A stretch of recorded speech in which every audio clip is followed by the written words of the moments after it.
জম্মু ও কাশ্মীরের জেড মোড় সুড়ঙ্গ বা সোনমার্গ সুড়ঙ্গের উদ্বোধন করলেন প্রধানমন্ত্রী নরেন্দ্র মোদী। সোমবার সুড়ঙ্গের উদ্বোধনের সময় মোদীর সঙ্গে উপস্থিত ছিলেন জম্মু ও কাশ্মীরের মুখ্যমন্ত্রী ওমর আবদুল্লা। কাশ্মীরের গন্দেবর জেলায় প্রায় 6.5 কিলোমিটার দীর্ঘ সুড়ঙ্গ শ্রীনগরের সঙ্গে সোনমার্গের যোগাযোগ আরও উন্নত করবে। বছরের যে কোনো মরশুমে এই সুড়ঙ্গপথ ব্যবহার করা যাবে। আগে এই যাত্রাপথে জেড আকৃতির একটি সুড়ঙ্গ ব্যবহার করতে হতো, সেই সঙ্গে সুড়ঙ্গের নাম জেড মোড়। বর্ষার মরশুমে এই রাস্তা প্রায়ই বন্ধ হয়ে থাকে। তুষার ধসপ্রবণ কিছু অঞ্চলও আছে এই রাস্তায়। সুড়ঙ্গ পথ চালু হওয়ার ফলে এই সমস্যা আর থাকবে না এই যাত্রাপথে। সোনমার্গ সুড়ঙ্গ প্রকল্পে মোট 12 কিলোমিটার পথ রয়েছে, তার মধ্যে সুড়ঙ্গ পথ রয়েছে 6.4 কিলোমিটার। সমুদ্রপৃষ্ঠ থেকে 8,500-এর বেশি উচ্চতায় নির্মিত এই সুড়ঙ্গের ফলে 2 ঘন্টার রাস্তা 15 মিনিটে অতিক্রম করা যাবে।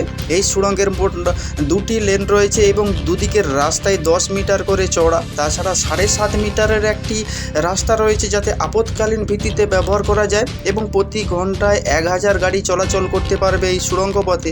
তবে সর্বোচ্চ গতি রাখা যাবে 80 কিলোমিটার প্রতি ঘন্টা। জজিলা সুড়ঙ্গের একটি অংশ হিসাবে 2015 সালে জেড মোড় সুড়ঙ্গের কাজ শুরু করে। জজিলা সুড়ঙ্গের মূল লক্ষ্য শ্রীনগর এবং লাদাখের মধ্যে যোগাযোগ ব্যবস্থাকে আরও উন্নত করা। 2028 সালের মধ্যে জজিলা সুড়ঙ্গের কাজ শেষ করার লক্ষ্য রাখা হয়েছিল।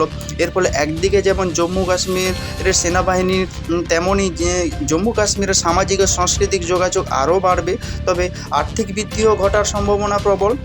এদিন সুড়ঙ্গের উদ্বোধনের সময় প্রতিশ্রুতি পূরণের জন্য মোদীকে ধন্যবাদ জানান জম্মু কাশ্মীরের মুখ্যমন্ত্রী ওমর আবদুল্লা। এর আগে মোদী কাশ্মীরবাসীকে আশ্বাস দিয়েছিলেন যে তারা ফের নিজেদের সরকার নির্বাচন করতে পারবে এবং সেই কথা রাখার জন্য কাশ্মীরের নতুন নির্বাচিত সরকার তৈরির জন্য মোদীকে ধন্যবাদ জানান ওমর আবদুল্লা। গত শনিবার সুড়ঙ্গ উদ্বোধনের পরিস্থিতি ঘুরে দেখেন ওমর আবদুল্লা। পরে সমাজ মাধ্যমের কিছু ছবিও পোস্ট করেন এবং জেড মোড় সুড়ঙ্গ সোনমার্গকে সারা বছর পর্যটকদের জন্য খুলে দেবে, ফলে সেখানে উন্নত মানের রিসোর্ট তৈরি করার সম্ভব হবে। শীতকালে স্থানীয় বাসিন্দাদের সোনমার্গ ছেড়ে সরে যেতে হবে না। কার্গিল এবং লেহ থেকে শ্রীনগরে যাতায়াত করতে কম সময় লাগবে।